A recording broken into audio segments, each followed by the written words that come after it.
नमस्कार मित्रांनो, मनातलं पान या चॅनलवर दैनंदिन जीवनात मनात घोळत असणाऱ्या शब्दांवर मी पुन्हा घेऊन आले तुमच्यासाठी मनाने केलेली कविता। जर का तुम्हाला माझ्या कविता आवडत असतील तर माझ्या चॅनलला लाईक करा, शेअर करा, सबस्क्राइब करा। खाली बेल आयकॉन दिलंय त्याच्यावर क्लिक करा, म्हणजे माझ्या रोजच्या नवनवीन येणाऱ्या कविता सर्वात अगोदर तुम्हाला बघायला मिळतील।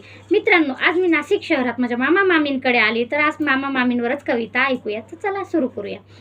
गेल्या गेल्या मामी म्हणतात, भाचीबाई बऱ्याच वर्षापासून तुमची वाट बघत होतो। गेल्या गेल्या मामी म्हणतात, भाचीबाई बऱ्याच वर्षापासून तुमची वाट बघत होतो। रात्री मामा मामी आणि मी रात्री 2 वाजेपर्यंत जुन्या आठवणी करीत बसलो होतो।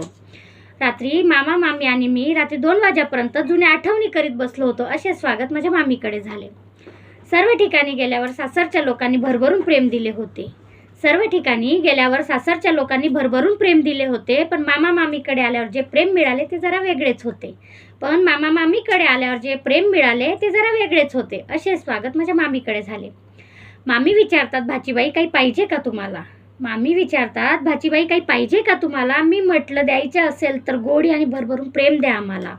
मी म्हटले, द्यायचं असेल तर गोडी आणि भरभरून प्रेम द्या आम्हाला। असे स्वागत माझ्या मामीकडे झाले।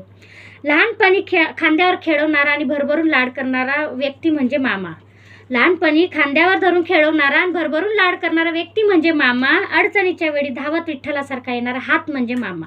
अडचणीच्या वेळी धावत येणारा विठ्ठलासारखा हात म्हणजे मामा। असे स्वागत म्हणजे मामाकडे झाले। झोप तर मला सगळ्या ठिकाणीच लागत होती।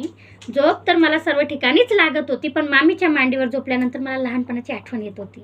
पण मामीच्या मांडीवर झोपल्यानंतर आठवण मला लहानपणाची येत होती। असे स्वागत माझ्या मामीकडे झाले। 2 दिवस मामा मामींनी माझी आदराने सेवा केली। 2 दिवस मामा मामींनी केली माझी आदराने सेवा। भगवंता त्या सेवेचा आणि संस्काराचा मिळावा तिला मेवा। भगवंता त्या सेवेचा आणि संस्काराचा मिळावा तिला मेवा। असे सत्कार माझा मामीकडे झाला। मामा मामींनी केले माझे स्वागत असे की होते मला पंचपक्वानाचे ताट।